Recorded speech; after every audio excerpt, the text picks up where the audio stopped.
You got diagnosed when? This 8th of December last year. So 2021. 2021. Yeah. After a year of psychological talking about it, because I had been in therapy since I was 6 years old for just being an anxious female. Since I was 6, I was anxious female, but it wasn't because I had so much going on. They just thought she's got a lot going on, so she's just anxious. But it was like this is the interesting thing. My sibling, they were 2 years younger than me, and they got diagnosed with hypersensitivity, so autism back then, in an ableist way. He's autistic, but they didn't want to give him that word because it would damage his confidence. Yeah, literally told my parents it would damage his confidence if you say that. So as 2 years younger than me, so when I was 6, they were 4 and they got it diagnosed. But for me, exhibiting the same symptoms, I was just an anxious female. Yeah, because it's... Yeah, so I had the same food problems, sensory problems. But again, I had a feeding tube and I had an eating disorder. I remember being absolutely pressured by doctors telling me that at 8, I was in a room alone with doctors, them saying you want to be like this, you want to be skinny, so trying to fit in. It's kind of like their... Yeah, so you want to fit in, don't you? You're trying to lose weight. And I'm like, no, I'm not. Yeah. But my sibling, we both had the same food reward charts where we get a little sticker, trying to get dopamine, all of that. But it was, we both have to have it because it's, fair. But it's no, it's actually helping me too. We get a little prize. So what's the biggest thing that's made the biggest, once you've got this diagnosis, what's the biggest change, in a good way? Unmasking. Yeah. In the sense of, around every single person in my whole life, I have not been myself because, when I was in a relationship, I was constantly getting told what they didn't like. So I was like, okay, stop that then. People please. Stop that then, because that's not a thing that should be done, or that's not a normal reaction to things, or that, because I didn't know, I thought I didn't understand the rules. And so my special interest is psychology and educational psychology. So as a kid, I learned, and as a teen, I did human biology, and then I went on to educational psychology in uni. But it was learning how the brain works and why people do things and why all of that. And I could talk about it for ages, and my parents were like, wow, you're so smart, you know how everything works. And then as soon as I got the possibility that I could even be neurodivergent, it was hang on, I've learned all that. I don't know it, I've learned it. Yeah. I've had to force myself to learn it. I don't actually know anything. And then I spoke to my parents. My mum was able to write a 3-page letter to my psychiatrist when I tried to get a diagnosis of all of the things that she missed. And it was you had meltdowns, you had all of these, pages of things that she noticed. Because I'm the same. So I got diagnosed in August 2020. So same thing. Yeah. And same thing. So it's and I remember there was this, after the diagnoses and I'd say the first 6 to 8 weeks, right? There's this adaptation period. So people say it's you analyze your whole previous experiences of was that ADHD? Was that autism? It was. So the thing is, I found a couple of different epiphanies, right? So there's a meme that talks about, it's when you're diagnosed, it's like watching a movie with a twist, and then you watch it again because you know the twist, and you go, oh, that's why, right? So that's the first thing. Yeah. The second thing was, my family would say, we're losing Ariza in this diagnosis, and I said, no, you're seeing me. Guess what my mum said? My mum said, you were better at hiding it before. Yeah. And you're worse now. And I was like, I was hiding it. Don't you want me to not hide it? And then she was like, but that was when I was being a bitch. Yeah. Because when I got my diagnosis, I had broken up with a 3-year relationship. I got my diagnosis. It was Christmas week. This was all in 1 week, okay?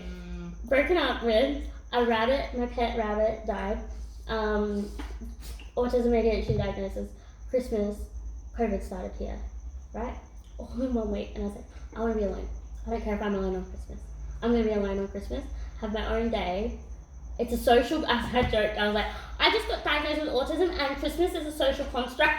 That's Christmas can be any day. I said, why does that have to be the 25th? Christmas could be next week. And they were like, yeah, you're right. You could just come up to Northern and we could have dinner next week. I'm like, yeah, we could. It doesn't have to be that day. And it clicked for them of like, okay, it's, yeah. But it was such a like... Can I tell you the interesting Yeah. is, so after my mum said that and I said, no, you're seeing me for me.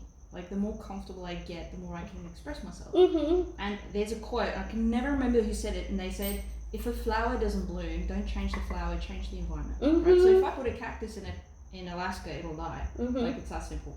But obviously these things are a bit harder. Mm-hmm. So it's like, what do you want? Do you want something that just survives, or do you want something that thrives? Yeah. And I said and it's interesting because a lot of people go, so how do you feel about this label? Like, oh, don't label me, don't label me. Yeah. And I said, do you just relax for a second, because the label is not for me. The label's for everyone else. Literally. If I give you 2 containers, exactly the same, and you go, what is it? What do I do with it? And I'm like, I don't know, because I can't see. But the label tells you, like salt and pepper. Yeah. Right? So the labels have a role.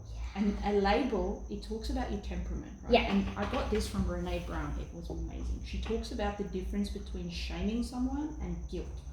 Yeah. So shame is when you attack someone's character, things that they can't change, Mm-hmm. or things that it takes such a high workload to change it with such a little payoff. It's not worth it, right? Guilt is about behavior. Right? So the other day, my mum now and my sister and that, they're so cool that they're going to start advocating for me. Yeah. So when I get to that point where it's me, my character, Yeah. and I give them signals, they Yeah. then step in Yeah. to advocate for the things I cannot change, because Yeah. it's not a decision. So for me, food is a thing. So I'm tall. They're like, you just full crap. You just don't want to eat Oh, this. I've had to talk to support work because I'm living on my own for the first time in my whole life. Right now. Yeah. Well done. Yeah. Well done. But I've had to do food accessibility for me, in the sense of no one's cooking for me anymore, no one's doing the groceries for me or anything, and I have whatever I have in the fridge. A support worker came in and did whatever, but said to me, I'm going to be a bit of a mum here and say there's not very many vegetables in your fridge. And I just, in the moment, I was like, yeah, haha, I know, I've got to do some grocery shopping. And then when she left, I was like, I'm just trying to live on my own, and I'm trying to have food that I want to eat. And I do have vegetables, but they're in the meal already, or they're in, and it was like, because I've had that problem since I was a kid. I was like, I'm just trying my best. I don't need someone to tell me. I probably eat like 10 things. Yeah. Right? And a combination of these 10 things. And people are like, you're so, and they give you fussy. And it's like, you're talking to me like it's a choice. Like, It's not. My body treats some of these things from a textual point of view like it's poison. Like it's repulsive. It's like, repulsive. The amount of times where I'm like, I'm having toast again for dinner, and it's gotten to the point now where my friends are like, you having toast for dinner? Safe, comfort food, it's your comfort food. And it's like, I don't care if I have toast for 3 days straight, at least I'm eating my toast. Where it's like, a lot of that. And they also, now my friends remind me of like, Ash, do you have bread? You could make toast for dinner. And I'm like, you're right, I could make toast for dinner. Because I forget what I've said to my friends actually, even last night, I said, I have to walk to my fridge or pantry, look in there, and if something doesn't repulse me, I might be able to eat it. Whereas the last 2 nights, because I've been so stressed, I've ordered my safe foods. I've ordered food that I know tastes absolutely delicious. Every time I have it, same thing, every time. And once I order it, I'm like, I don't care because nothing here can make me not feel disgusted to eat it. Oh my god, that's so cool. I mean, look, realistically, we know there's a trade-off. Yeah. We know that if we don't eat veggies, we're not going to be as healthy. Of course. We understand this. Yeah. But do you want me to not eat anything? Yeah. Now, it took me 2 years myself to teach myself to eat broccoli, and that's as far as I can go. And now I'm like, I'm just going to not do that now. Yeah. And you want to torture yourself? Like. Correct. And the thing is, like, I get it. Like, people want to kind of have an idea of when is it, like, temperament. What people should do. Like, there was like, you should have more veggies, or you should.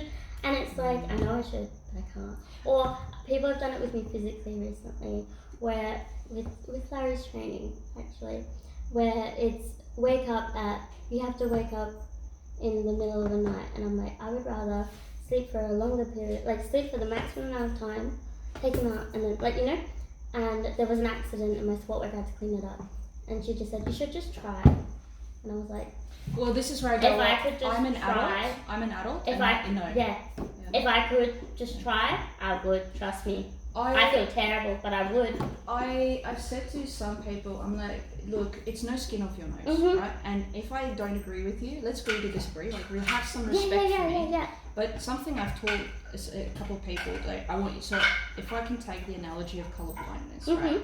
Color blindness is genetic. That's your body, to your temperament. That is what it is.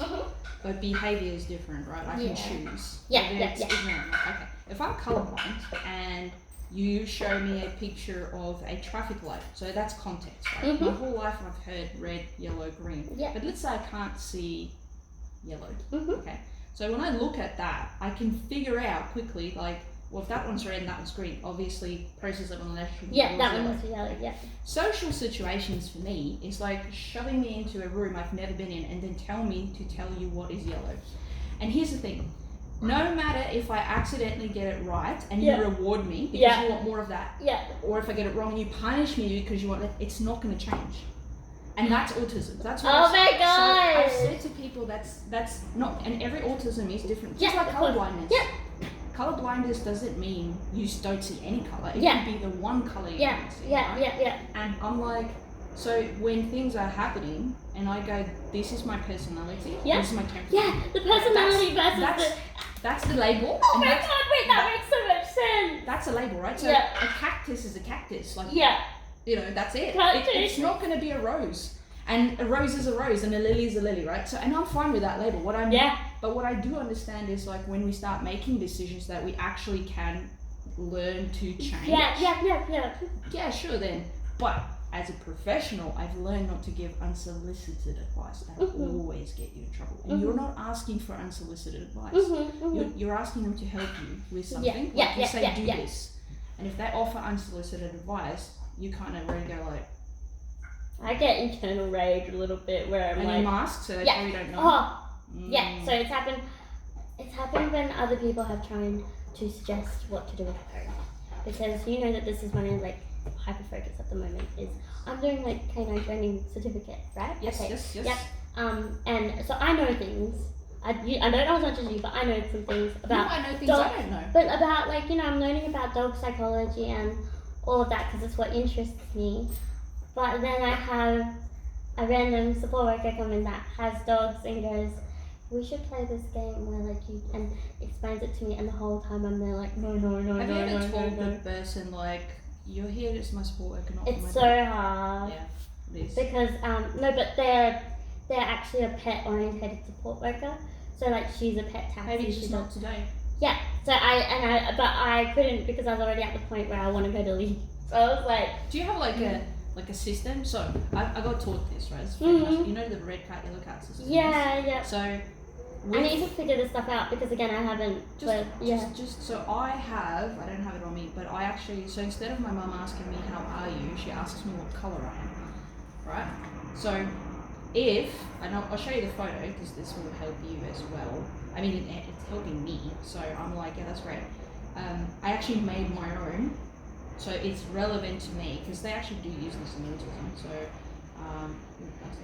so it looks like this. Right? So if I have, instead, because my language goes out the window as well. Yeah. When I get super stressed, I cannot access my language brain. So that, and I'll go, red, and they'll go, red, okay, and then they'll look at it and go, are you looking for trouble? Are you agitated and angry? And it's like, I'm angry. And then they know they're because I force myself to muck until they leave, and then I'm at the point where, like, I'm having a cry, and Larry's in my, so that's my beanbag over there, a memory foam. And I'll lie in it and it's got a dent, and I go in the dent, and then Larry comes up and comes on the dent, on the side of the dent, and just lies there, and I'm just like, they're gone, I'm alone, it's fine, like, the only problem with that, and I'm speaking from experience, long time dog training, right? A dog or a person cannot change what they're doing, so behavior-wise, not temperament, if they don't know. Of course, I understand. Like sometimes it's like we're just gonna do that for now.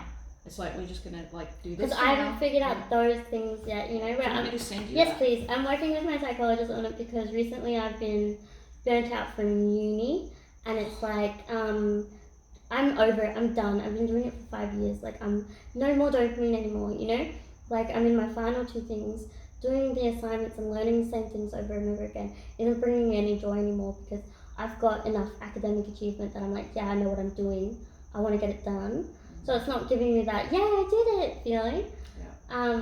So like I'm pushing myself to do that while also learning how to live on my own. Yes, But it's I see hard, that you isn't it? have Powerade. Literally, when I first was on my own for the first time, I had bottles of Powerade because I would just get a bottle of something already there and have a liquid instead of going to the cupboard, getting a cup, filling it with water, and then going and walking back to my room. It was, and also this is what Larry could help with. Yep. Is that, you know, this is why. So I haven't sent it to you yet because I wasn't on WhatsApp. Cool. But I have about 30 or I can't remember the number service dog tasks for Larry. Thank you. Yeah. All right. Like, but anyway, yeah. Like Okay. I So have. I've got to go. No, I know. Thanks for that. That's good. I love talking to you. So what I'll do is I'll send this to you on WhatsApp, and if you're happy for me to share this, I would love to. I've got a couple of NDIS groups Yeah, that I share this, and you know, because I'm trying It to. means so much to me though. Is that okay? And, Yeah. and if you're happy for me to put it on my page, Yeah. because it's good to have different people to advocate with. Yeah, I don't want to do it alone. No, please, 100%. Like this is what I'm doing with my whole life. Like all of those stupid videos, I just need. Okay, no. This Relax, one. I gotta go. I know, but it's 2 seconds. This is the one that has gotten a couple thousand views. Section. How could I be so stupid? Autism. Like, I had to look in the wrong section. How could I be so stupid?